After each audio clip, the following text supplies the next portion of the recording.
So page 4 is sort of your master list, and it is on the back of your little, your cheat sheet card. So if you still have your card, it should be on the back side of it. And we will start right with number 1. So number 1 is really about clarity. And are you going to make a liar out of me, or is it on the back of your tan? Okay. Good. So it's interesting to me that most marketers, and I find most copywriters, don't even have this stage. They skip this stage.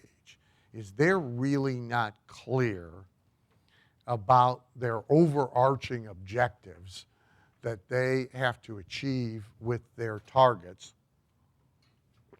in order for anything to really be effective. So the example I gave you here is from the financial services industry. The 4 things that would be overarching objectives that they have to achieve for them to be able to achieve much of anything else, right?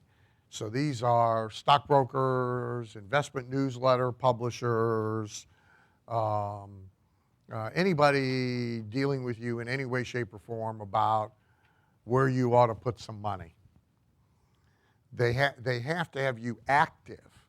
A passive investor is no good to them because they want you moving money.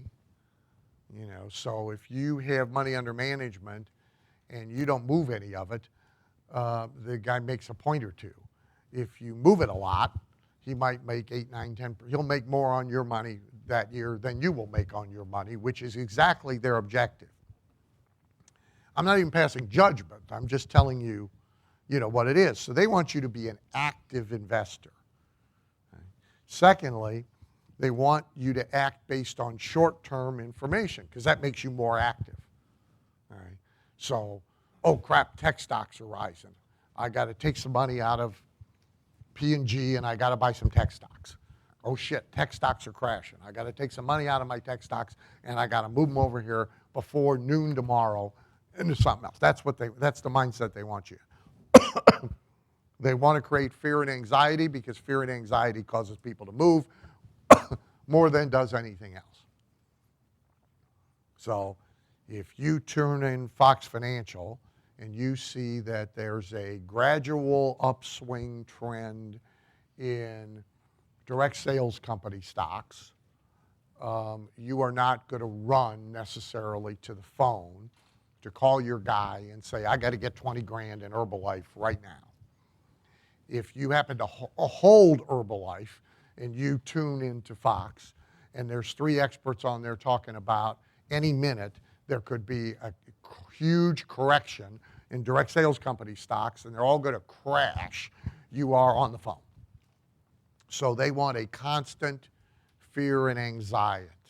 By the way, if you clock it, if you just watch, you can even do it with one show, but if you watch,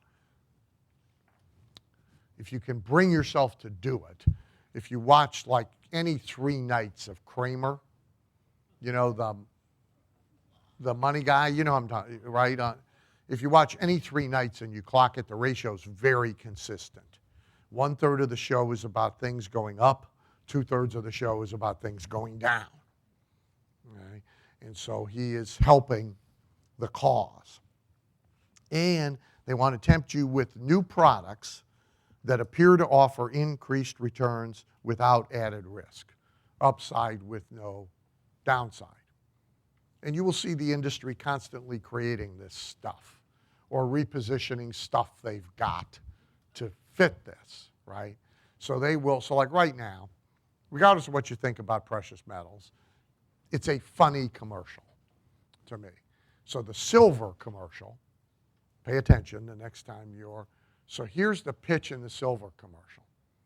Silver has lost so much value, and they actually show you the chart, over like the last decade that you've got to buy silver now. This is the pitch. As if they weren't telling you to buy silver back here. Of course they were. They sell silver.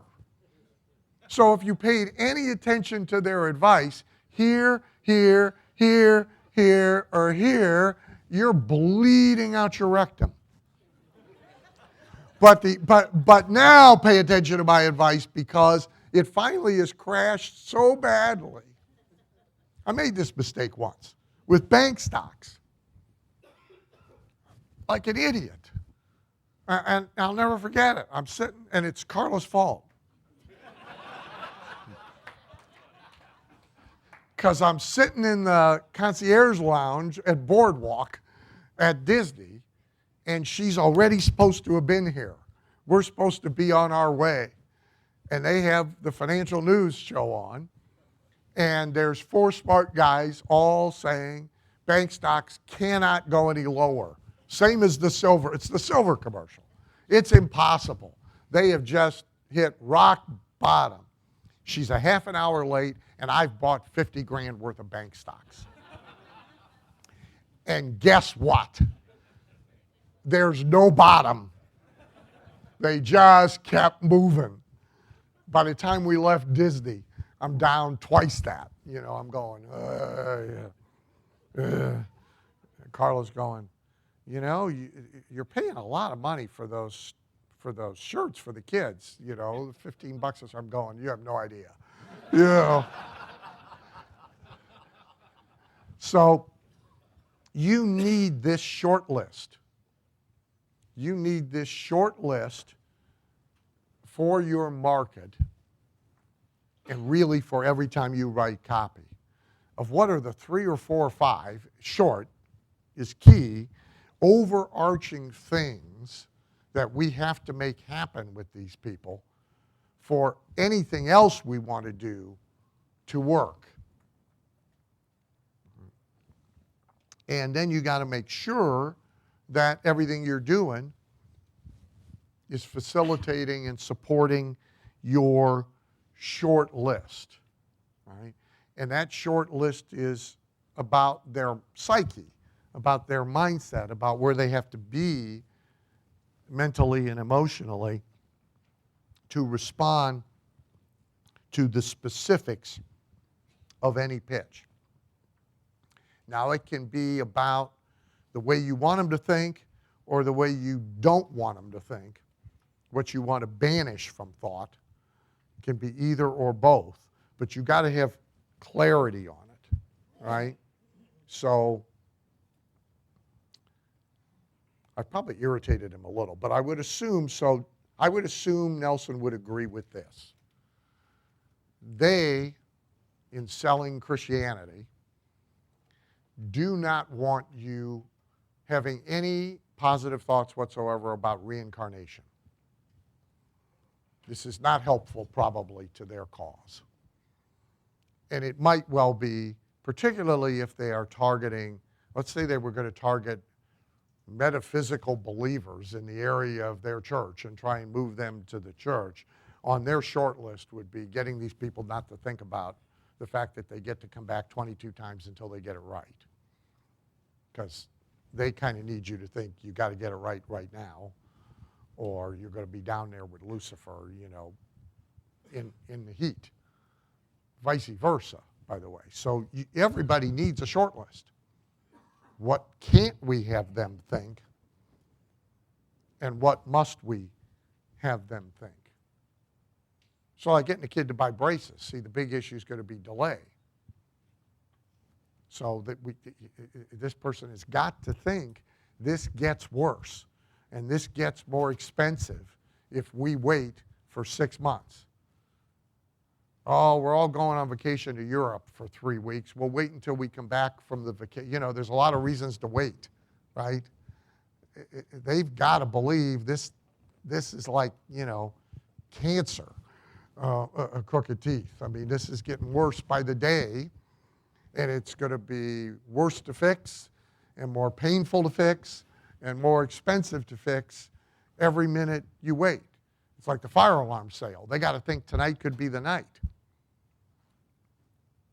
Or, well, we're going to remodel the kitchen anyway. We'll do the fire alarm system when we remodel the kitchen. See, they got to think tonight could be the night, and that's on the short list because everybody believes A, it only happens in somebody else's house, and B, it's not going to happen now, right? That's what everybody believes, right? And statistics alone are not, the statistics alone are not persuasive.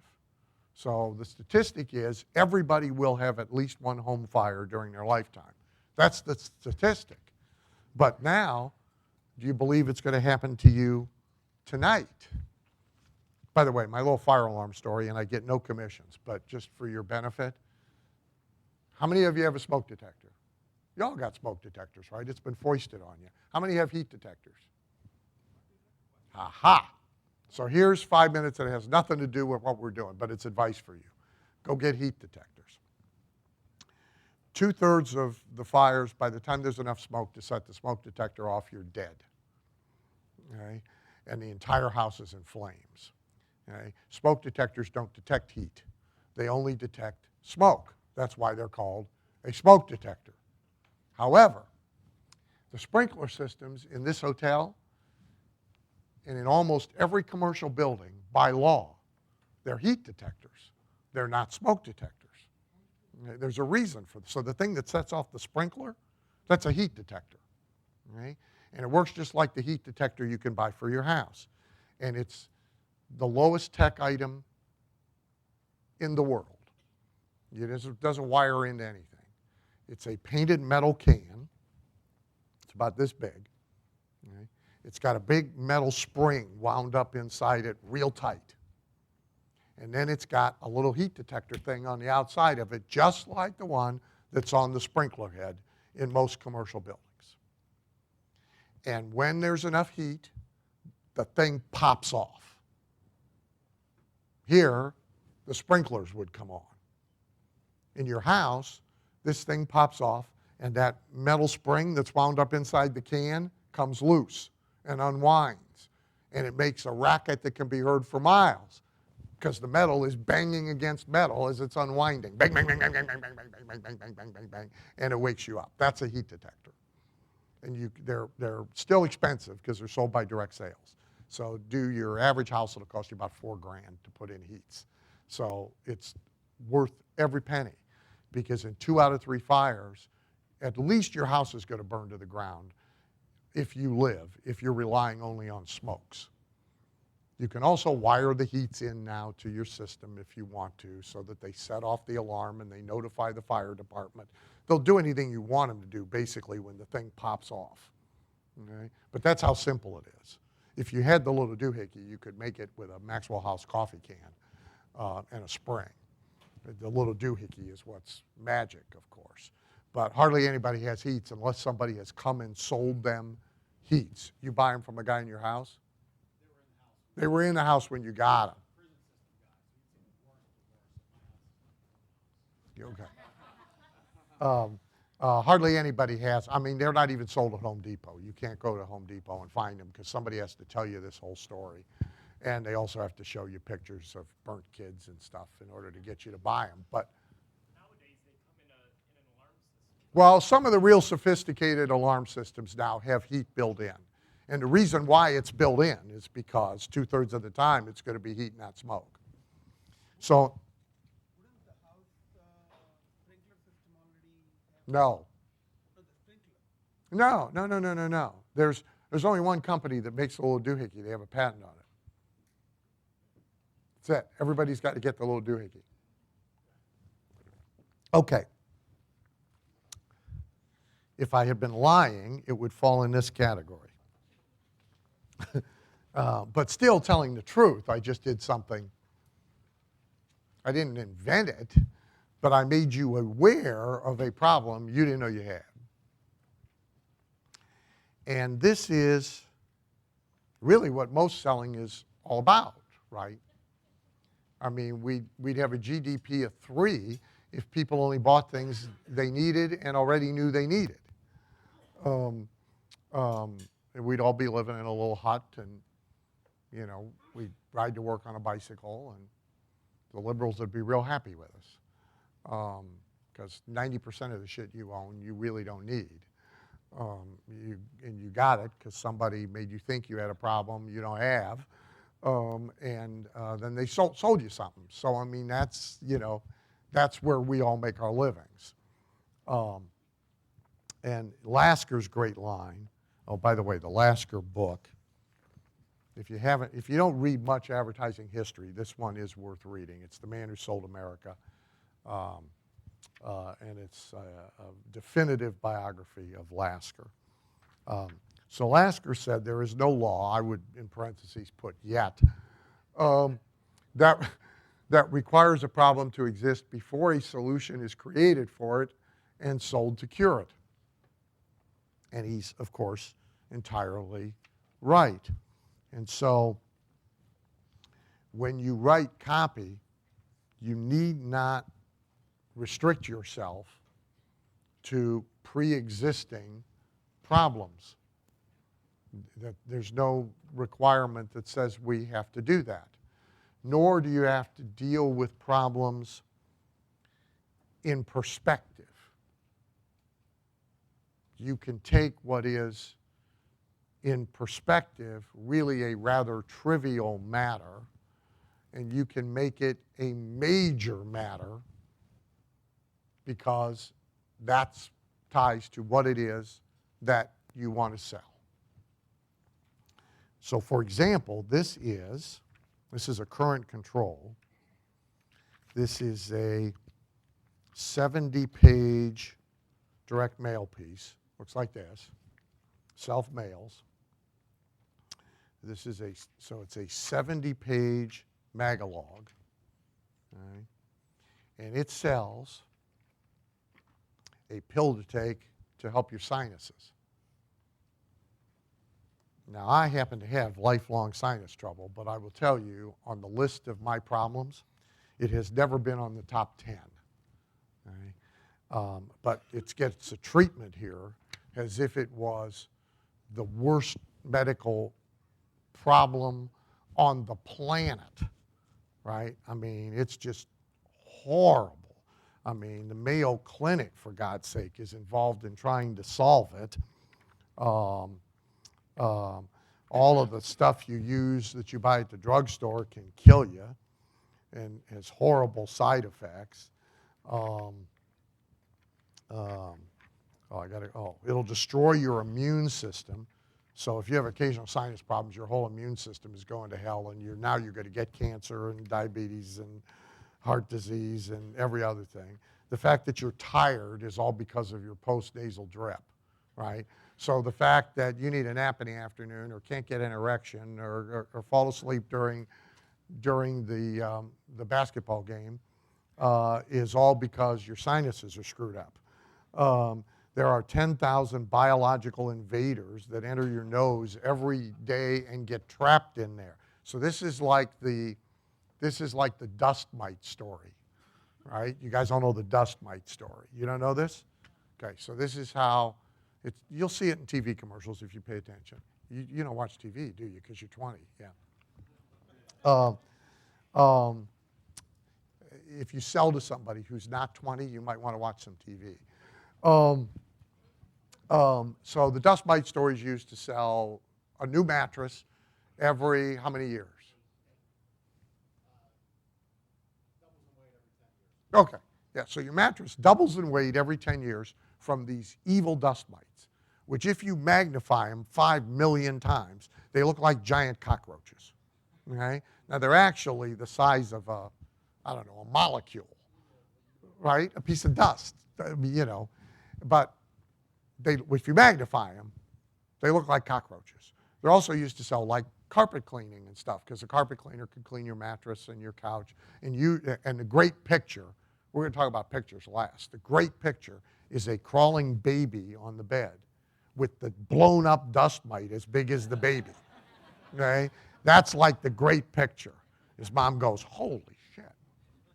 And the great vacuum cleaner demo is empty bag, clear canister, and just use the vac against the mattress. Oh my God. There's all of your dead skin that came off over the years, and there's these horrible dust mites, and there's, whatever else is in there, and including some stuff that actually was put in the mattress when it was made, chalk dust, God knows, and it all comes out and fills the canister in the vacuum cleaner, and you say, I am never sleeping or having sex on that thing again until we solve this problem. It's horrible, right? Well, this is the same deal. This is 10,000 horrible. I mean, look at the size of these things. I mean, if 10,000 of these things are coming up inside your nose every day, your head's going to explode, for Christ's sake, right?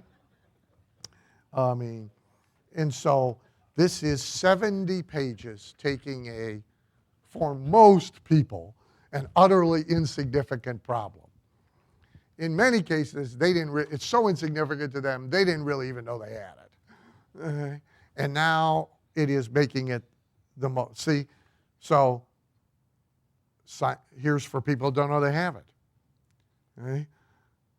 Sinusitis, however you say it, can sneak up on you.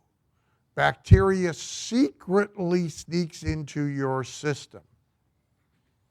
The eyes, nose, and mouth all provide openings where deadly biological invaders can sneak in. Right? So this is 2 pages for people, they didn't even have a symptom. Now they do. Now they do. All right? By the time you're done with this, you got these symptoms. This is great. Johns Hopkins Hospital warns a bleeding brain and spinal fluid leaks. ... Down here in fine print somewhere, I'm sure they disclaim that if your nose drips once in a while, that's actually not going to cause the problem. Jesus, it also causes numbness in your teeth. How do your teeth feel? A serious outbreak of infections.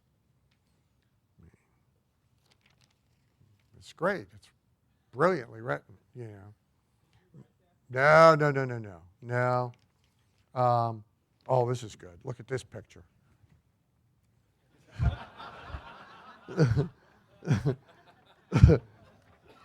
I mean, it's great. It's wonderful. And it ultimately gets to, I think it's a good, better, best offer, isn't it? Probably, yeah. So it's good deal. So it's an inventory load because they know you're not going to reorder because the stuff doesn't do anything. So, by the way, that's a tip-off in the alternative health industry. If they're not doing continuity and they're doing inventory load, you ain't going to feel a thing. I'm going to tell you right now. Maybe it does something, but you ain't going to feel it. So we better get the money while we can get it. So the best deal is a $206 load. The good deal is $126, and the trial offer, which is one little box, is $46.90, and free reports and so forth. So, but think about this. This is 70 pages about occasional sinus issues. So there's no law that says your use of it needs to be proportional or reasonable in perspective to the actual impact of the problem in somebody's business or somebody's life. In fact, it shouldn't be. Whatever it is you're doing should be magnified in importance to be the number one destroyer, killer, evil, threat, or if you must, opportunity, potential for gain in their life at this moment. That's where you need to get. I talked at Super Conference about the start of all this. I mean, this is back to the turn of the century, is when these kinds of pitches, and mostly it was a guy standing on a crate next to a horse and wagon that came to town, but it was the same kind of deal. And in the 1920s, this kind of advertising really took off. People began to talk about bodily functions who did not, and we never talked about bodily functions before. And by the way, once we let that out of Pandora's box. We are now to the point, I mean, a night of television is 30% talking about bodily functions. I really rather would not, I mean,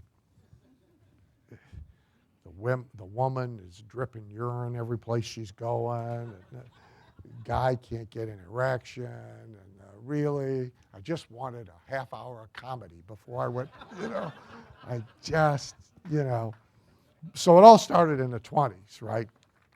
And Listerine was one of the first guys to do it. So Listerine was a failing product, sold in very small quantities as a surgical antiseptic to hospitals, right? So the ad writers for Listerine created bad breath. Nobody knew they had bad breath before. And of course, most people really didn't have bad breath. Now everybody's got bad breath. We all got it, right? And we all do all kinds of stuff for it, right? So you use mouth-colored water 3 times a day. You got little tongue strips you carry around in your pocket, which have been dipped in Listerine. I mean, but nobody knew. And apparently, people were still getting pregnant. I mean, despite it. But so when they invented, in 1922, they invented bad breath. And in 1 year, their ad spend went from virtually zero, because all they were doing was selling this stuff to hospitals, to $5 million a year. This is 1922, 23. $5 million a year. Who's in the financial services? Larry, what's $5 million in 2016 money? You're supposed to know the multiple. You're in the business. What's the matter with you? Lang, where are you? Come on, our financial people. Really? Nobody knows? A factor of about 40. Okay, so it's $200 million, right, in ad spend, right, in 1 year from zero by creating bad breath. They were in 80 magazines, 300 newspapers, and they produced a profit of $4 million on that product. And they did it with you. I think you have, yeah, you got these ads. So I'm like on page 11, right? Don't fool yourself that you never have halitosis, as do so many self-assured. What's that? What's that paragraph from yesterday? Thank you. It's gaslighting. That's exactly right. Don't fool yourself that you never have halitosis, as do so many self-assured people who constantly offend this way, right? Because, at this point, we're just inventing bad breath. Nobody thinks they got it, right? And while people talk to me, I get laid, I sell shit. What are you talking about? So we got to make them unsure of themselves. Here's a demo. Look down in the lower right corner. Here's demonstration, right? Rub a slice of onion on your hand, then apply Listerine. Immediately, every trace of onion odor is gone. They got a demo in here. See, so if you go back to yesterday's list and you take a look at the samples when you get home, you can find a lot of yesterday's list. This is one of their better ones. Could I be happy with him in spite of that? And 14, often a bridesmaid, but never a bride, right? If only she didn't have bad breath. Might stop a guy from marrying her. It's not going to stop her from having an active sex life, but it's going to stop. Athlete's foot. It was invented in 1930 by a copywriter. And the first product sold for a treatment for athlete's foot was Absorbine Junior, the liniment, which is diluted DMSO, I think. The liniment, we use it on horses. You used it for arthritis pain. Guess what? It also cures athlete's foot.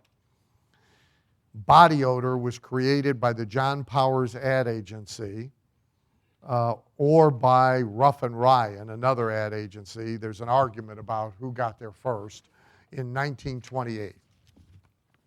None of these came from the medical world. They came from the advertising world. They were a solution for a problem that did not yet exist, at least in anybody's minds or awareness. So some people, by the way, will ask me about business niches. Somebody asked me yesterday if it was either real estate or dentistry, if there was room for another, prophet, another guru, another advisor. And one answer to that is always, if you can figure out a new problem that they didn't know they had, that nobody else is fixing, of course there's room for you, right? And there's a world full of problems that can be created. Number 3, part of my answer to you this morning. See, I told, Ron's not there. So stacking. So in copy, the order in which we do things matters, just as it does in a one-to-one sales presentation. The order in which we do things matters, and it can matter a lot. And so how you figure out what order you're going to put things in is at least as important as what it is you choose to say or write. And so my process, again, is to shuffle the deck. So my process is to have a single sentence, a single paragraph, a headline, a subhead, a whatever, every one of them on a single sheet, so I can keep reordering them and reordering them and reordering them until I have the raw copy in an order to now go back and stitch it together and bridge it and finish it and write it. So this is from, I think it's from our last call, Jim. So you'll get the first one probably easily. You may not get the second one so easily. So if you have to make a choice, which of these should be first? How to make your IRA worth at least an extra $1 million, or steps you must take before the presidential election and the new president wipes out the #1 retirement benefit for making you and your heirs wealthy with the stroke of an executive order pen. And we're going to use both of them, but which should be first? How many vote for one? Really? You vote for the first one? No. Everybody else either got it right or didn't vote. Oh, no, the second. No. Most of the time you want to play your ace first. This is the ace. First of all, it's scarier than shit. Second of all, it's timely, right? So we're using current news, right? And we've played a different emotional card. The first one is how to make your money worth more. The second one is about you and your heirs. So if we're in the financial services business, who are we selling to for the most part? Boomers and seniors. And for the most part, if they got enough money to manage, they're pushing 60. And they start to care about what happens after they're gone. See, you're 20. You don't give a crap what happens after you're gone. First of all, you don't think you're ever going to be gone. And beyond that, who cares, right? When you get to be like 68, people give you a sweater for Christmas, you return it, and you put the money in a little piggy bank for your grandkids. That's how old people behave, right? So this really matters to them. Okay? So yeah, this goes first. Now it gets a little tougher when you got to make the decision on page 17, because there's 4. Okay? So there's proven invulnerable, ironclad type of, well, you can read it. The second, Congress is out to steal your thing. The third is how Congress plans to make your heirs pay for their inheritance and your already taxed retirement savings. And the last one is actually what is actually going on. So here finally we got to the actual situation, the death of the stretch IRA. There's new laws coming that are somehow going to screw all that up, right? So now if you have to make a choice, which of these are you going to lead with and put first? How many think B? How many think B? Okay. How many think A? You should be sitting next to each other. How many think C? Yeah, you're right. Absolutely. The strongest card here is C because it has more things in it, right? It's the heirs trigger. It's anger. You've already paid taxes on this stuff. It's Congress, who everybody hates. They have the lowest approval rating. Incredibly, they have a lower approval rating with the public than either Hillary or Trump. I mean, you got to do something to have a 22% public approval rating, right? Dead Hitler's at 24. I mean, and Congress is at 22. I mean, so if you want to demonize somebody, they're it, right? Already taxed. They pisses you off, doesn't it? You've already paid taxes on it. That's not up here. It's not here. I got Congress here, but I don't have already taxed here, right?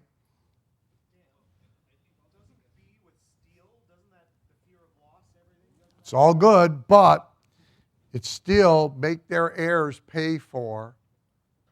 So if you microanalyze how many little buttons you push, you're going to arrive at C. Well, it also solves that problem, right? Is you would think if you got one, you know you got one and you know what it is. I wouldn't necessarily bet on that. I mean, you know, it is insider, it's industry terminology, right? Retirement savings. Now, if all you want is IRA holders, which is all he wants, then I have opened the doors for some crap to flow in that has to be shoveled back out the other side that is of no value to me. But if I also get some good stuff that I wouldn't have got otherwise, it's worth shoveling the crap, right? So not only is this, you know, copy issues here, but now what order, because I'd use them all in any kind of a long presentation, but where do they belong, right? That's the game. In absence of any other formula, it says a blue star, it's not in your book. In the absence of any other reason for a different formula, here's a stacking formula to use. A dark item, an embellishment, an even darker item, a darkest item, light at the end of the tunnel, light at the end of the tunnel, and then finally personal positive benefits. So on 18, Dave, that's exactly what I'm going to do. I'm going to do it, move on, and I'm going to come back to it right before lunch is what I'm going to do, okay? Okay. So Trump stacks items in every speech. So if you pay attention, he stacks them the same way every single time. So on page 18, how does he stack these items? Almost every time he makes a reference to any of them, he makes a reference to all of them, and he stacks them in the same way every time. He doesn't have to be a prompter to do it. He does it the same way every time. For the sake of time, I'll give it to you. You can number them. They are pouring across our border is number one. Number two is about who they are, which is darker. We are getting the drug dealers, the criminals, the rapists, and Mexico is getting our money. That's second. Third, if we don't have borders, we don't have a country. That's darker still. 4, we're going to build a wall. 5, he now doesn't say it. He gets the audience to say it. And who's going to pay for the wall? And everybody goes, Mexico! Mm-hmm. He stacks them the same way. Virtually every time I've seen him do it, he stacks it in the exact same order. No randomness to this at all. Same with what's on page 19. Here's the items. Here's the stack.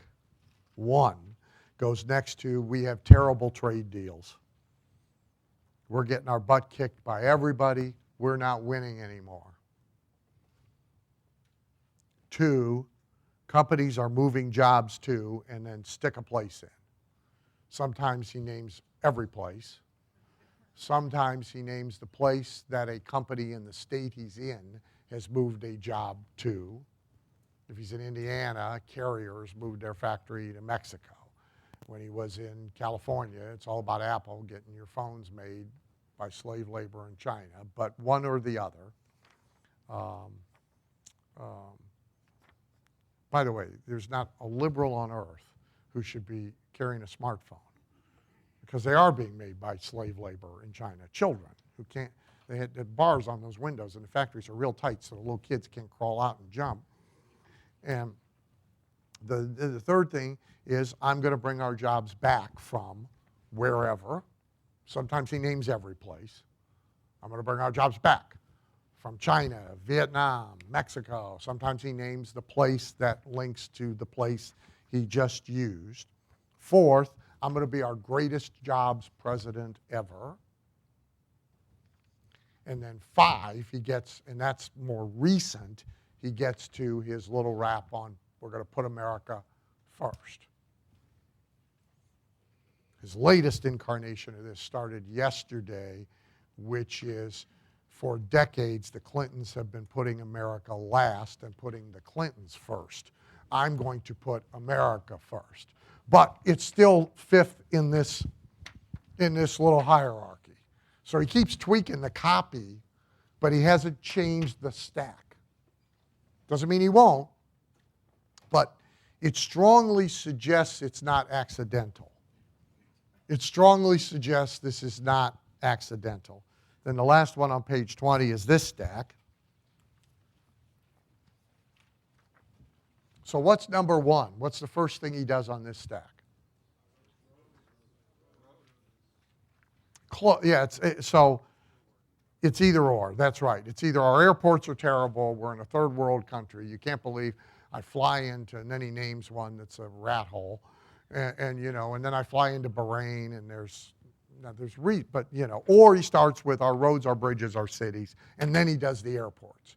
He pretty much does both every time, and they're flippable. You're right.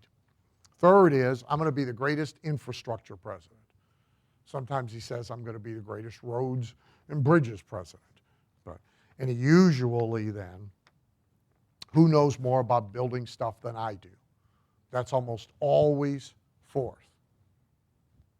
And depending on time, he'll embellish that, right? I mean, or where he is, he'll talk about, like he's in Washington, in Virginia last night, so he talked about the post office building in Washington, because Washington and Virginia are really one place, but it's all, who knows more about building shit than I do? Nobody. For the post office, it's all going to be done early, and it's all coming in under budget, yada, yada, yada. Then 6th, he sticks in his, you're going to be so proud. And then fill in the blank. You're going to be so proud of me. You're going to be so proud of America. You're going to be so proud of our airports. You're going to be so, okay? Then 7th, he gets to the hat, right? We're going to make America great again. Sometimes now he's not doing that one either. He's doing the, so what are we going to do? And everybody yells, we're going to make America great again. They've already memorized the last one. Okay? That's his stack. It suggests, because he stacks it the same way every time, this was not an accident. Now, he may have got to it by accident. He may have tried it 4 or 5 different ways early. I haven't gone back and looked, but it's locked in now. Right? And that's what you want to do. Right? Especially when you're communicating with the same audience again and again. There should be an overarching way that you stack the things you want them to know and buy into that you stay with. However you change the flesh and the costume on the bones, the skeleton should stay the same. It should not be random or accidental. Number 4, a lot of fun. And so I'm going to talk about it a little bit, and then Dave is going to give you some more sort of demonstration on this. And he is a practitioner of it. I am only a thief of it for copywriting purposes. So number 4 is about cold read. If you do not know what this is, that's what the fortune tellers we had here, whether they were good or bad, I don't know, but they were basically living off of a cold read. So a cold read is your deductions about someone, either based purely on your skill of deduction or ideally cheating by getting some sort of information in advance, which got easier for people in this business today because everybody puts all their shit up on Facebook. So they used to have to go to much greater extremes. The guy in that book you sent me was having people stationed across the street from where people were lining up to come in and get their readings with big parabolic listening devices in order to overhear their conversation and then run around and slip, some information. But so if you see, what's the big criminal now, if you see John Edwards or the fat woman who's on, Dr. Phil once in a while, who talk to the dead, and they help you communicate with your dead aunt or whatever. They're doing a cold read on you. That's what they're doing. And in many cases, because they're one-to-one, they get to like experiment. So they can say, there's an older gentleman, and if there's no reaction in your eyes, oh no, I meant it, maybe it's an older woman, and now your eyes, right? So you just told them, and they were wrong, but it's okay, because they were right on the second try, right? So, Yeah, and Dan, the TV shows, if you see like John Edwards on TV, it's so heavily edited. He's doing all of that stuff in front of the live audience. yeah, But then they edit it so it's just all hit. yeah. So it's not all hits in a live performance, but like he's on the road doing live shows. 2 times ago when I was in Atlantic City, he had the place packed, by the way. 800 people at whatever the ticket price was, who were all there hoping he's going to pick on them and help them communicate with their dead dog or their dead aunt or their dead, whatever. And now again, there's pre-existing, tendency to believe. So most people go to that show because they believe that can happen. That helps. They desperately want to believe because so Houdini totally disbelieved this and spent the last 10 years of his life debunking all this stuff. And yet, at the same time, he kept trying to find somebody who was real because he very much wanted to talk to his dead mama. And so people want to believe this stuff. And, they were here for just entertainment, right? And most of you took it as that. But if somebody goes to their building and pulls up in a parking lot with a psychic sign on it and goes in and buys a psychic reading, 9 out of 10 times, they either believe or they really want to believe. And so the cold read can even be a little clumsy, and it still is okay, right? So the cold read is very powerful, and it can be moved into what we do in copy, and it should be a lot. So page 22 are a couple basic examples. Okay? Now these are actual cold read scripts that the person in the booth here I forget how long we've been here, Wednesday night. The person in the booth, it's all a blur, by the way, after about halfway through the second day, I don't know. And 40 years of this, I have no idea, but it is Wednesday night, wasn't it? Yeah. So the ones that were here Wednesday night, this is stuff they might have used. This is right out of cold read scripts. but it could easily be moved to copy. And these are like fail-safe scripts because they play both sides of the coin. And you let it be a hit, whichever side works, right? I see you are at a time of your life when certain new decisions are in order. Who isn't? Right? I haven't yet decided what I'm going to eat for dinner tonight. I honestly don't know. And I'm not sure if I'm going to go to the track and watch my horse race or go straight home because the dog will have been alone all day. I got to figure this out by the time we're done today. Son of a bitch, this person knew I was working on that. Amazing. Amazing, right? Amazing. You are at a kind of a. So we're not even going to say you're at a crossroads.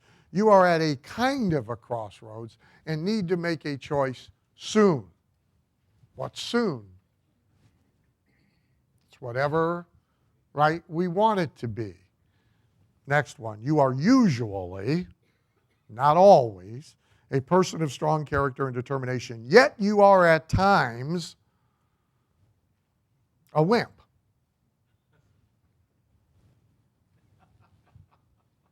Both sides of the coin.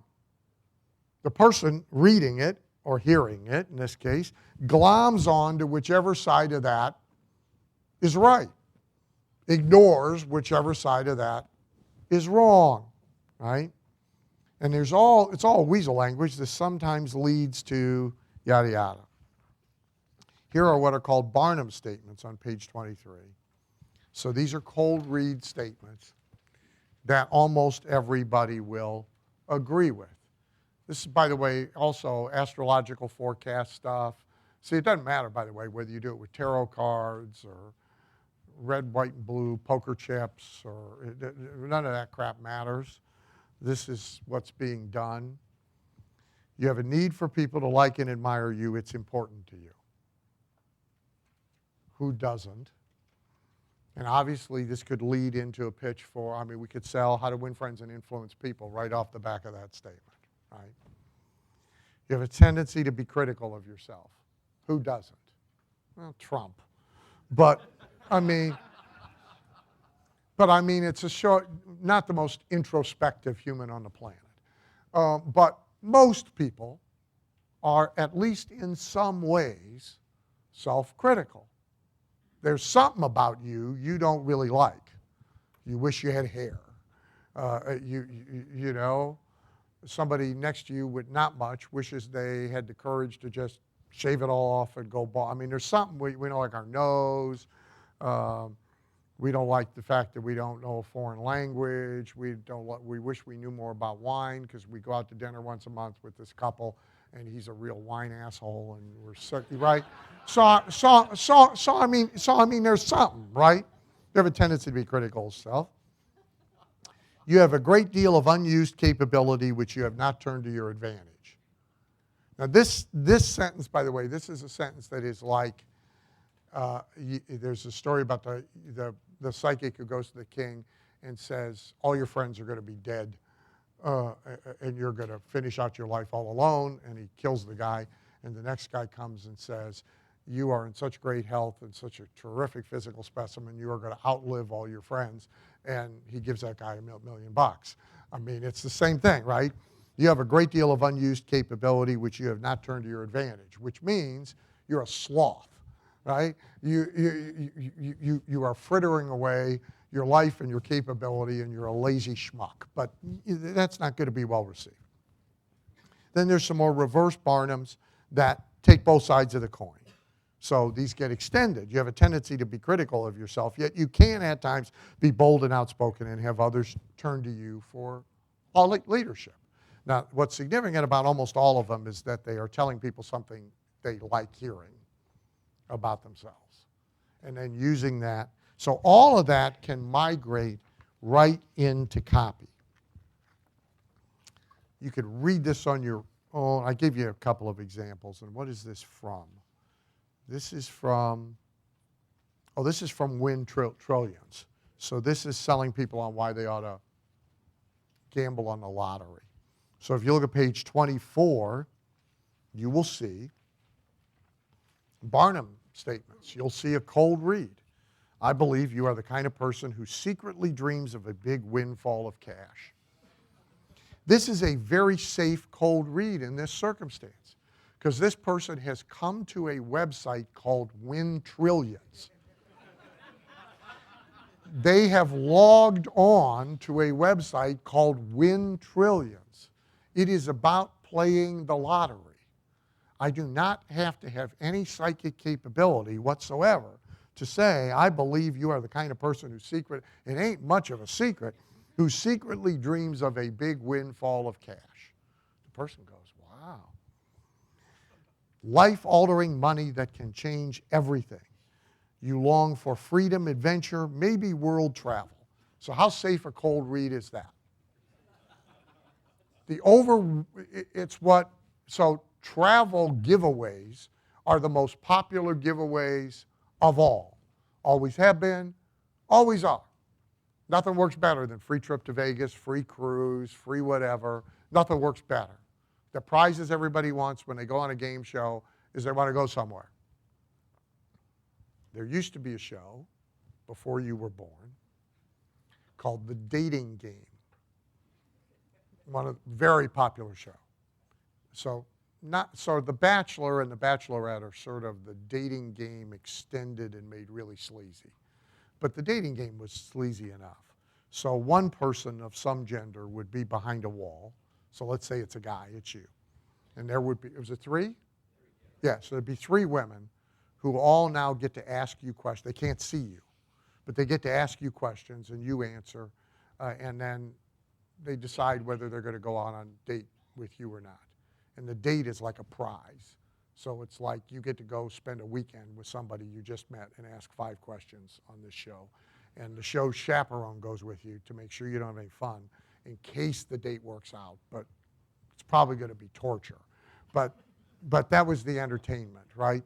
And the reason people put themselves through all this was the free trip. That's why people put themselves through this. So this is a very safe cold read, maybe world travel, right? Then, so they don't feel ashamed of themselves for responding to this appeal, I've put in, but probably also the ability to help others that you can't afford to help now. And actually, look, most people, if they hit the lottery, they spend some small sum of it, just like the football player who gets the contract. They all buy a house for their mother. Now, they also buy 6 Lamborghinis and, a year's supply of Coke and, But I mean, they usually go buy a house for their mother, right? You are not a freeloader at all. See, this is now, if you go back to yesterday's list, this is making it okay to try and win the lottery. You're not a freeloader. You've worked hard. You've paid your dues. You've been a model citizen. You may still work hard now. You're an honest, ethical, productive person. The worst criminal in the world says, I'm an honest, ethical, productive person. All right? Yet, you found it very hard to ever get very far ahead financially. Safe cold read. They're at a site called Win Trillions. Mm-hmm. In my opinion, you deserve a big break. Who doesn't think they deserve a big break? Right? What week aren't you walking around thinking, it should be easier by now, damn it. Right?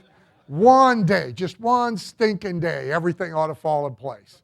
I deserve it. I'm kind to animals. I slow down when there's an old person. If I'm right about you. So this is all cold read copy. It's right out of cold read scripts. So it's right out of a swipe file of cold read scripts and Barnum statements. Here's some more, starting on page 25. Now here's, like from your list yesterday, here's a little transparency. Okay? You were invited. We reached out to you. You've been chosen. Now, if you stop there, it's not really believable, right? So I explain it. Frankly, we do a lot of what is called data mining. We obtain and evaluate information about people to find those most deserving of an outstretched hand of goodwill, a lift up in life at the time they are most ready and likely to accept it. Now that's a translation for, we do a lot of data mining to find people who are, we skipped over it yesterday, who are highly susceptible right now to you should play the lottery. But we don't say it that way because that's a little too much transparency, right? We do a great deal of research, okay? We reassure so they don't get rattled. We never share our information with anybody. So we know certain things about you. The whole next paragraph's another, it's more cold read stuff. For one thing, we know you are kind and generous almost to a fault. Is that a safe cold read line? Who could you say it to who would disagree with it? Because that's me. And everybody has somebody in their life they're being generous to a fault to. Everybody. You are neither greedy or selfish. Who's going to say I'm a greedy, selfish son of a bitch? Nope, nope, you got me right. It's amazing, right? We make it okay again. Of course, we want you to enrich yourself and raise yourself, yada, yada, yada. Familiar. They all know Harry Potter, J.K. Rowling. I've pulled a familiarity thing to use. So this is a lot of, and we won't go through the other, but I gave you 2 more pages. This is a lot of cold read copy worked into this sales letter. Now I get to, and I have to eventually get to, the thing. Here's how this works. You sign up, you get a free membership in the Win Trillions Club, which allows you to have access to all the lotteries in the world, and you can buy 1 ticket, you can buy 10 tickets. I got to get to all that, right? And I got to get to all the features and benefits. You don't have to go down to the convenience store in the rain with a bunch of cash in your pocket and worry about getting mugged. You do it all online. You can make sure you never forget your numbers because you can lock in and all. I got to get to all that. But I get to it a long way. How long is the main VSL? 52 minutes. It's 52 minutes. Now, we may have to scale it back. I don't know yet. But we're starting at 52 minutes. Where's the split? About 2/3 in when I start doing product? No, it's but 20 minutes to the end, you start on the... Okay, so 32 minutes of that is this stuff. It's literally the VSL sitting across from you in the little booth out there with the crystal ball and the tarot cards talking to you about you. That's what it is.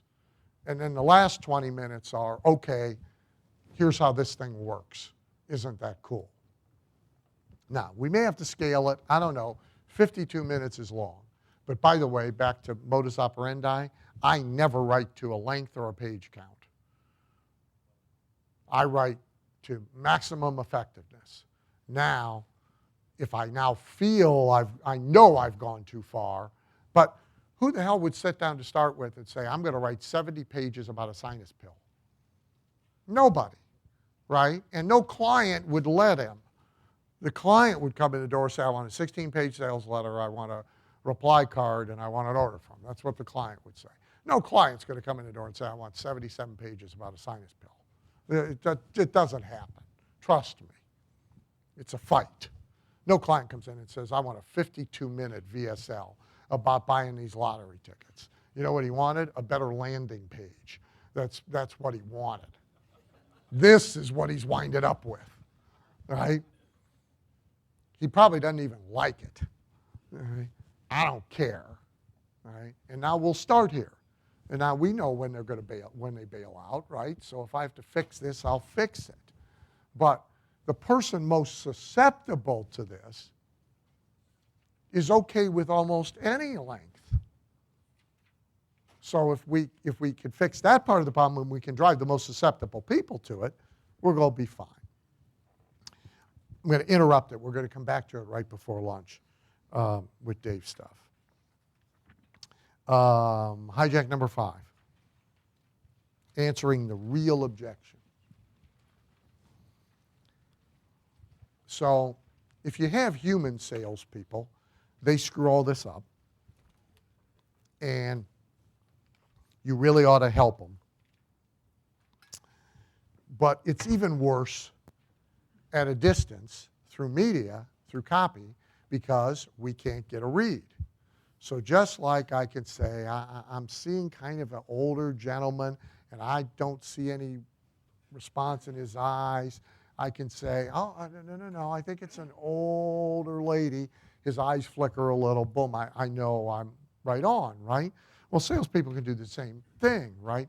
So if I start to answer your objection one way and you are not responding to me, I can shift gears and start to answer your objection another way.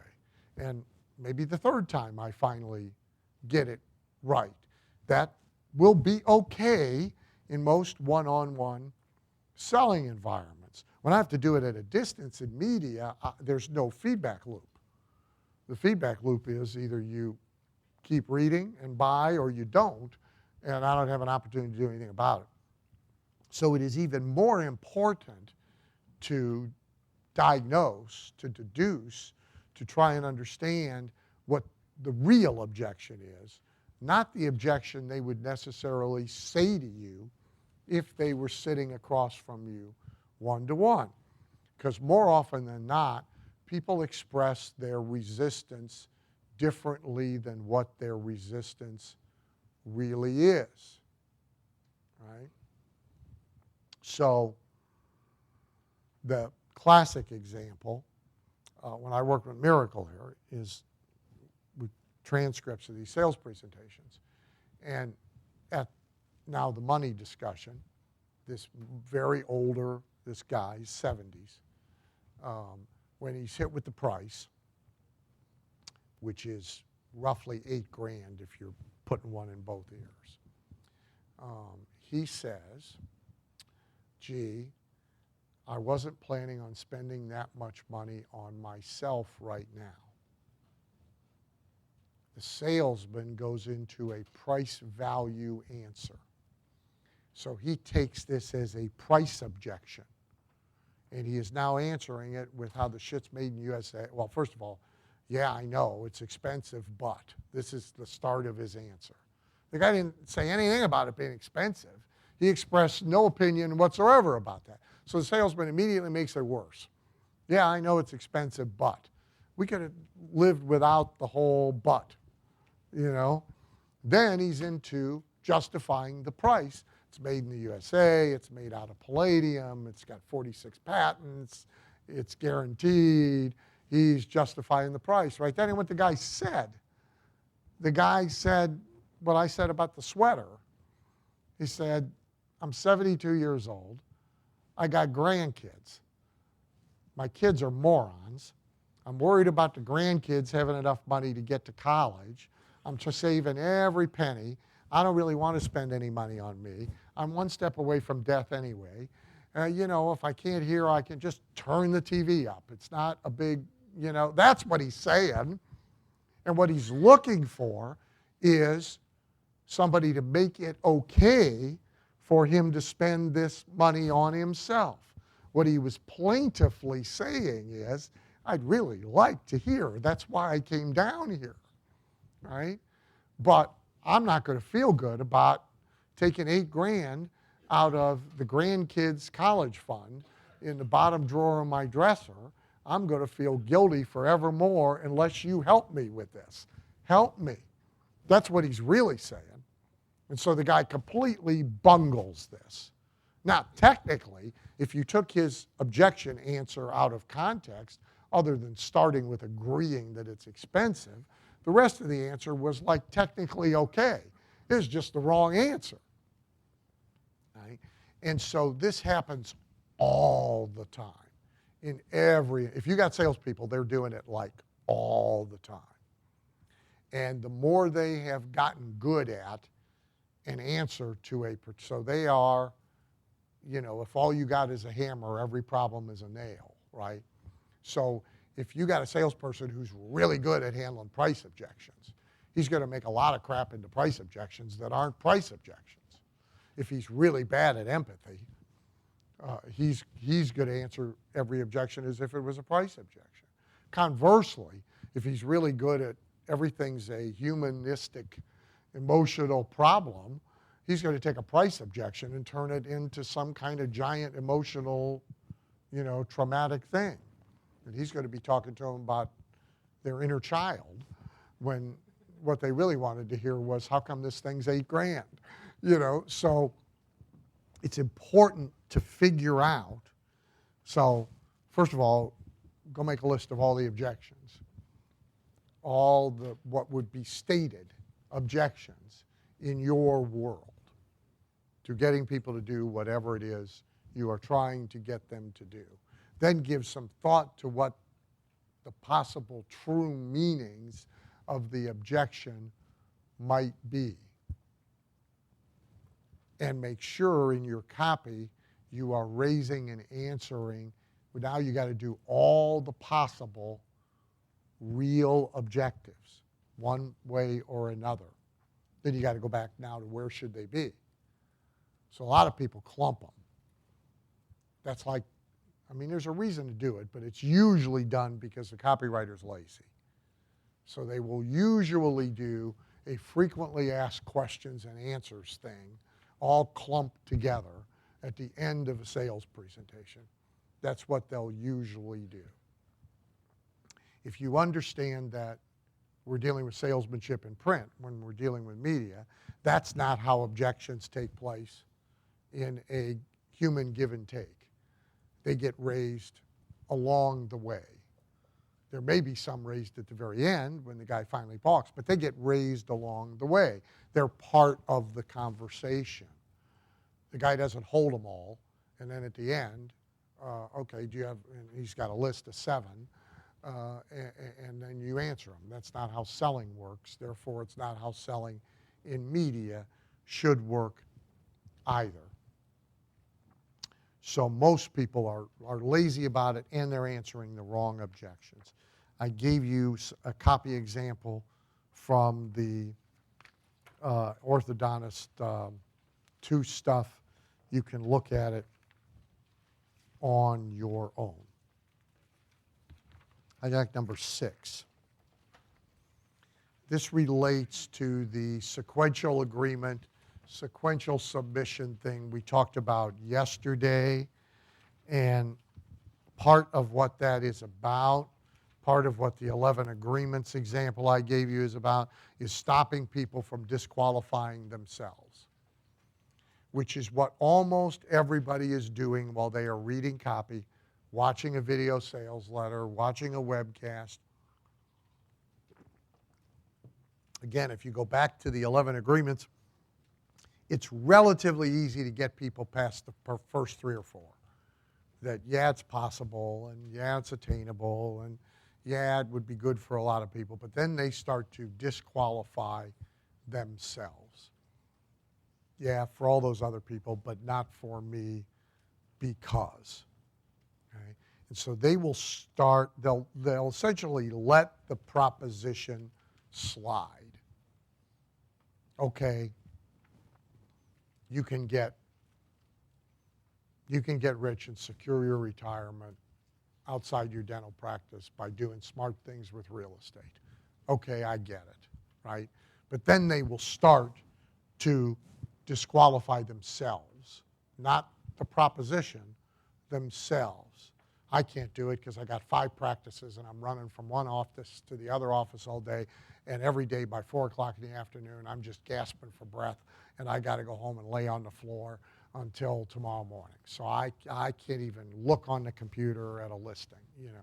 I mean, so they will start to, I'm shitty at math. I can't do math. I could never do this because I can't do math. So that's how everybody disqualifies themselves from like doing a lot of their own marketing, right? I can't write. All right? I mean, I can't write a grocery list. I flunked English. You know, I could never do an essay. So none of this now can work for me because I can't do that, right? So they will start to disqualify themselves. Now, again, what most of us do as salespeople or marketers or copywriters is we defend the proposition. So we're worried about them not accepting the premise, the proposition, the thing we are insisting they can do. And we neglect the personal disqualification. They actually get ahead of us. we're still arguing the merits of what it is we want them to do. They already accepted that. They're arguing with themselves about themselves. So, like courses. So if you go back to my magnetic marketing speech, I raise a fact that most would choose to hope just didn't occur to anybody. And that fact is, you've come to a zillion seminars before, and you have taken a crap load of notes, and you never looked at the notes again. And you have bought a bunch of courses, and you have taken them home, and you have put them on a shelf, and you've never taken the shrink wrap off. Well, you would think if you're selling a binder of notes with shrink wrap on it, you might not want to raise that issue. But you have to, because they all got there. Most of them got there before I finished talking about what's in the notebook. They already said to themselves, okay, so think of everything that had to happen. Okay? I have borrowed authority because I'm on a stage in front of 25,000 people who paid to be there. I've been with Zig and President Bush and the CEO of this. I got all kinds of authority. Two of the speakers before me who had authority said, you got to stay in here, Kennedy, because he's got the greatest shit since sliced bread. Right? So I got all that going for me. I've addressed problems they have and don't like and agitated them. I've been funny, they kind of like me. So I got all that. So they've said essentially to themselves, okay, I don't really thoroughly understand it, but whatever the hell is in that notebook works. Okay? They're there. Okay? Here's where they stop. And they say to themselves, yeah, but I got a shelf full of notebooks that I didn't do shit with. I know me, I ain't going to do shit with this either. All right? That's where they stopped. So if you don't deal with their disqualifying of themselves, you leave out half the story. Half the story is about them. And by the way, it doesn't matter how successful they are. They could be doing $1 million a month.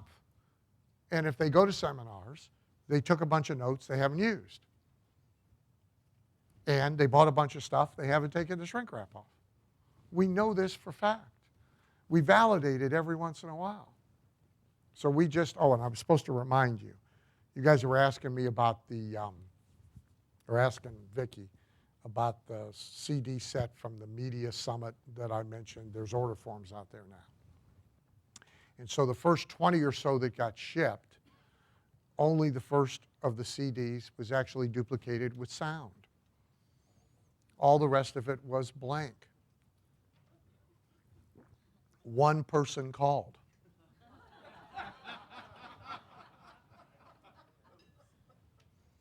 Now 27, and because we're nice guys, Pete went into overdrive to fix this problem and send out new ones.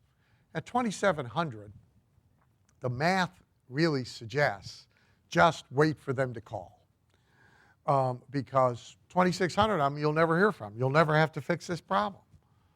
I mean, because, and these are not unsuccessful people. We're all guilty, right? I mean, so if you don't take that disqualification away, if you're selling opportunity to the great unwashed masses, and you got a room full of people down the hall here that you're going to sell get rich and real estate to, and that's one of the ways they disqualify themselves. Is I've been in 15 other things, and I never got rich. In part because I never did shit. And I'm not going to do shit now. And they're going to go home, and the spouse is going to say, you did what?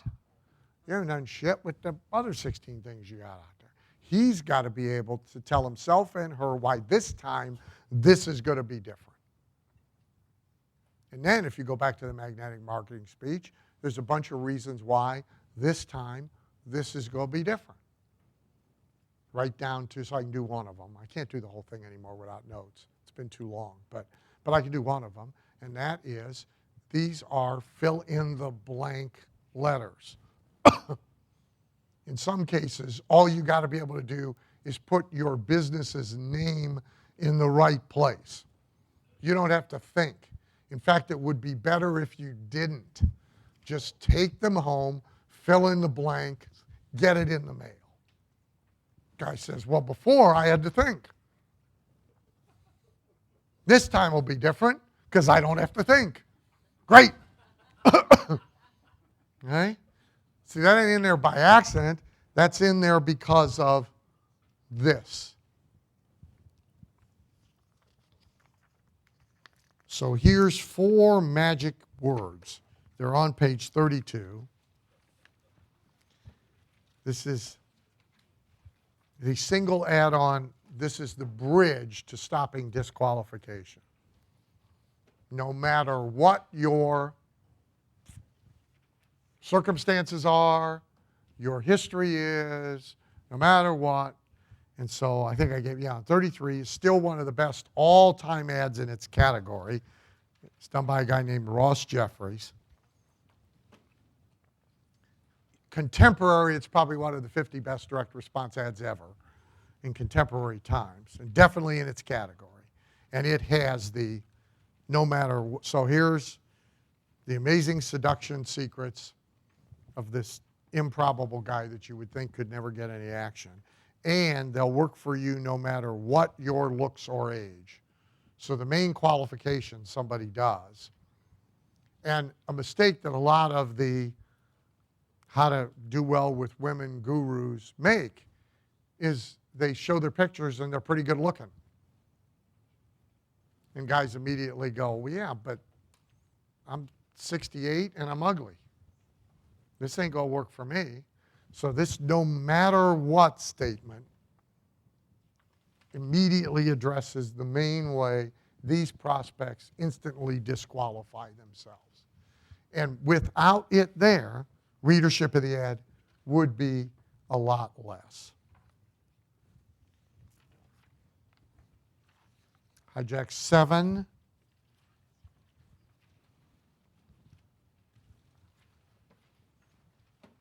Is reverse reality. So you have to create a different reality for something when it is one of these things. If it is too familiar, then it is fundamentally uninteresting. Been there, done that, another one of those. Or it's too scary to them, or it's too incredible, it's too unbelievable, it's too demanding, too much work, it's going to take too much time, etc. Or it's too complicated to understand. If it is any one of those things, most people will instantly reject it. Just as if I get a box of something home from Best Buy and I take the instructions out and it's more than like one side of a page, it's in the trash. Why is that in the car? Well, it looks like you just bought that. Why is that in the trash? Look at the instructions. Oh, I'll do it for you. I don't want you doing it for me. I'm just pissed off that I'm not going to do it, and it's in the trash. It's too complicated to understand. Screw it. Which is why we don't have a DVR, we don't have Netflix, we don't have... So if it's any of these things, a bunch of people will instantly reject it. Keyword instant. Because remember, everybody's system for buying is not to buy. Everybody's system for action is procrastination. That's what everybody's system is. About everything. So if you go into a store, even if you went there hoping to find something, and the clerk says, "Can I help you?" what do you say? "No, thanks, I'm just looking." Why the hell do you say that when you went there to get something? All right? Because your ingrained system is to do nothing and buy nothing. So instant happens easily. By the way, if you have retail stores and you let your people use that script, you should be shot.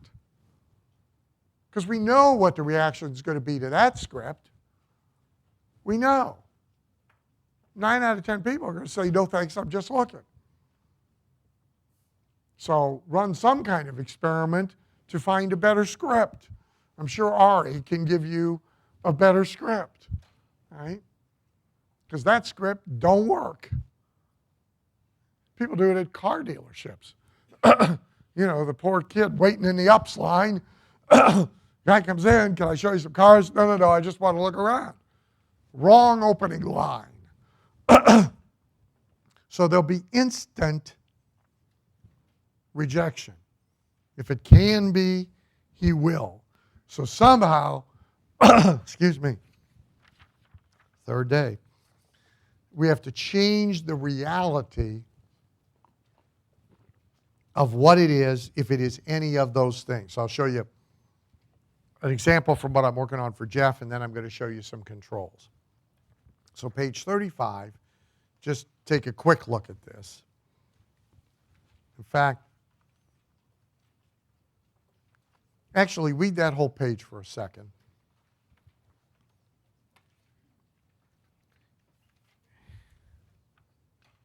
All right, enough. Can anybody tell me what it is?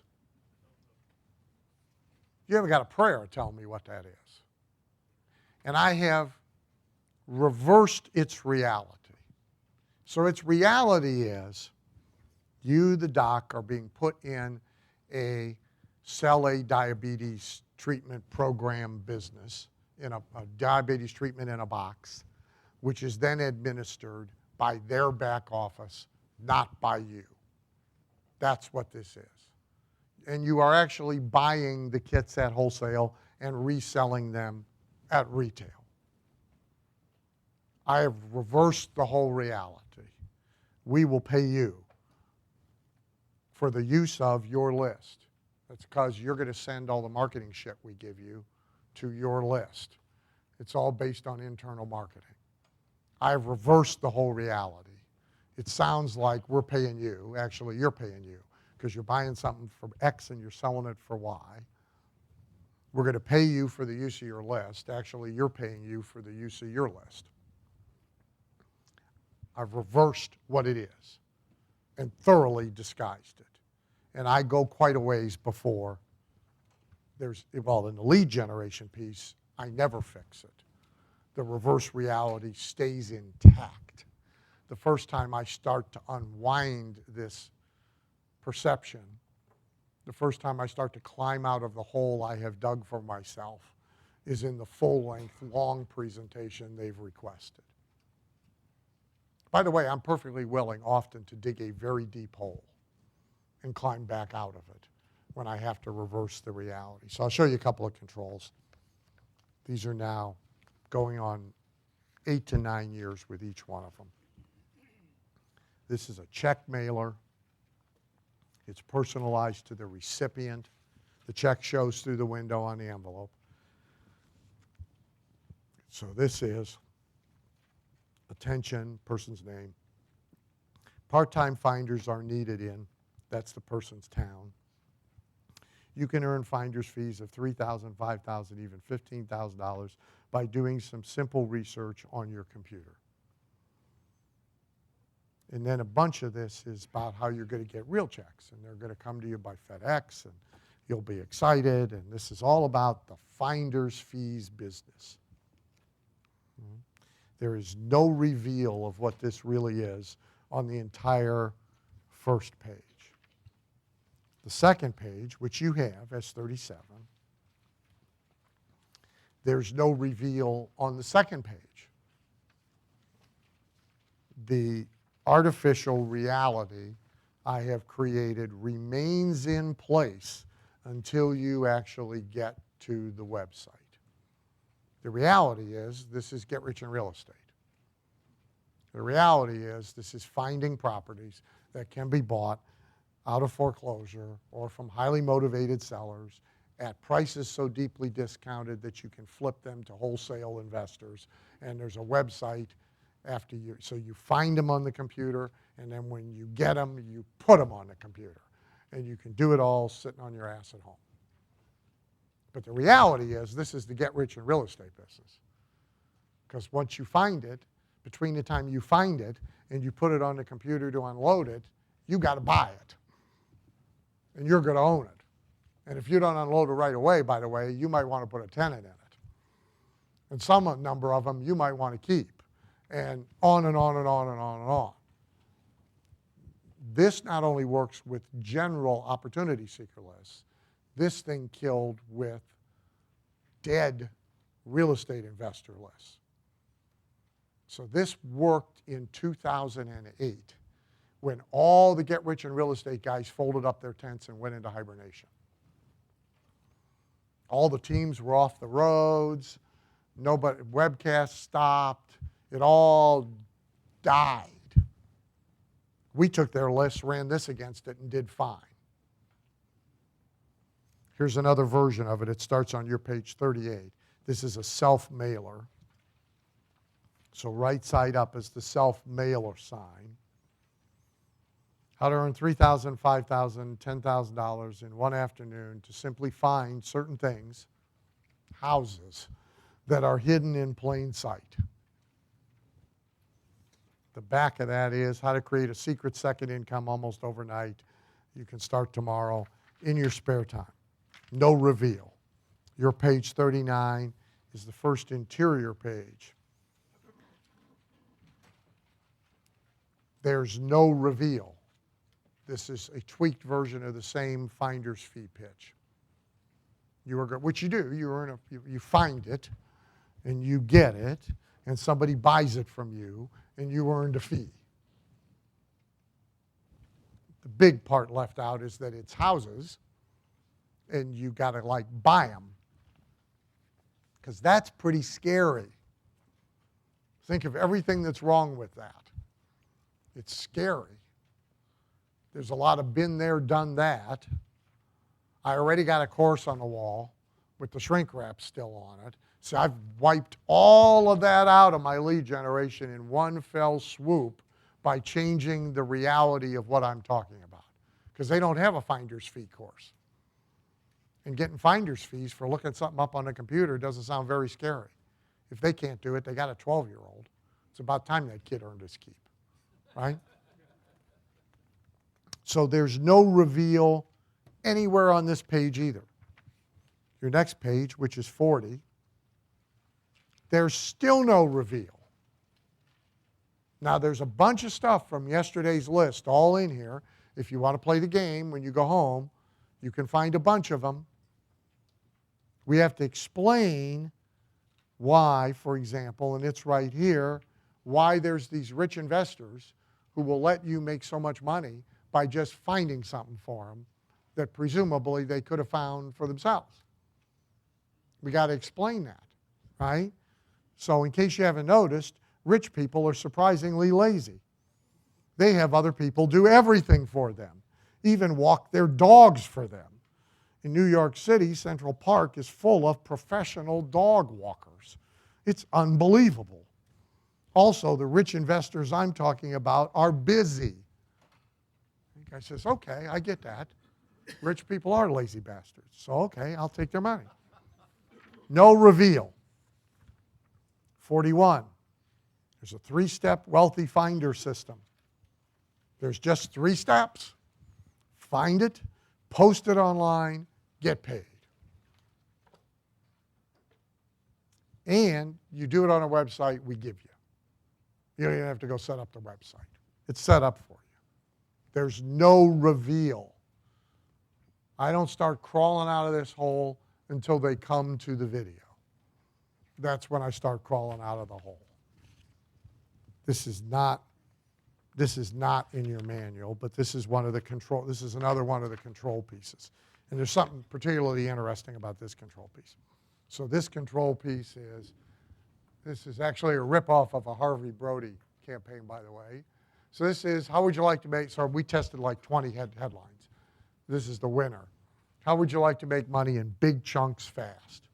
And the front of this looks like this. Big money in big chunks. Same thing, there's no reveal.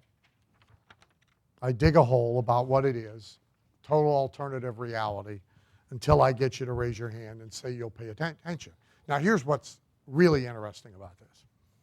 So I was very confident this would be the winner with the opportunity seeker list crowd.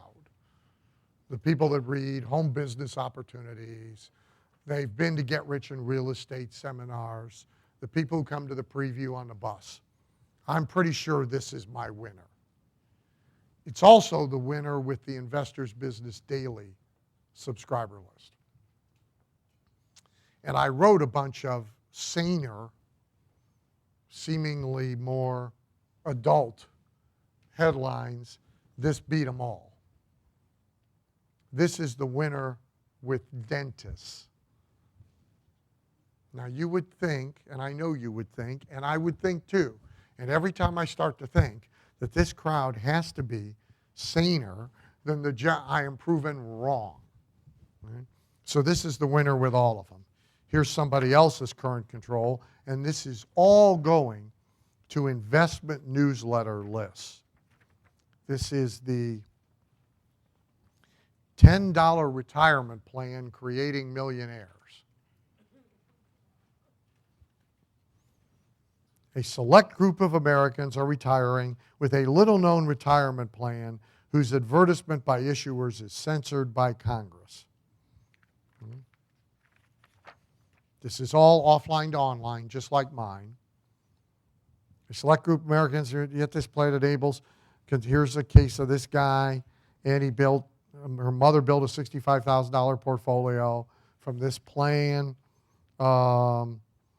You could withdraw your money at any time. If most people knew about it, Social Security wouldn't even be needed. It invalidates everything else. So unlike mainstream plans like 401ks or IRAs, these are perfect for people that want to start with $10. And here's your video. Here's your site to go see the free video. All right? And there's actually 3 plans. So there's even 3 of these whiz-bang things. Now again, you got a relative, you would think they'd fall for this in a hot second, right? My brother, oh yeah, $10, I can afford $10. Millionaire, I'm in. You wouldn't think the guys subscribing to Investors Business Daily would, and we'd all be wrong, right? Because that's exactly what they'll respond to. And this is a split test winner, by the way, against a saner, more explanatory thing about what this is. So the alternate reality is a good trick when what you're doing falls under any one of those things on the list we started with. It's a better approach most of the time, even though you dig a hole you have to climb out of, than is trying to describe the actual thing with any degree of accuracy, particularly at the lead generation stage, because it's too easy to instantly reject it. Okay? So 10:05, 15-minute break, puts us at 10:15, 20. 10:20, please. And we still have 4 things to give away. So we're still going to give something away at 10:20.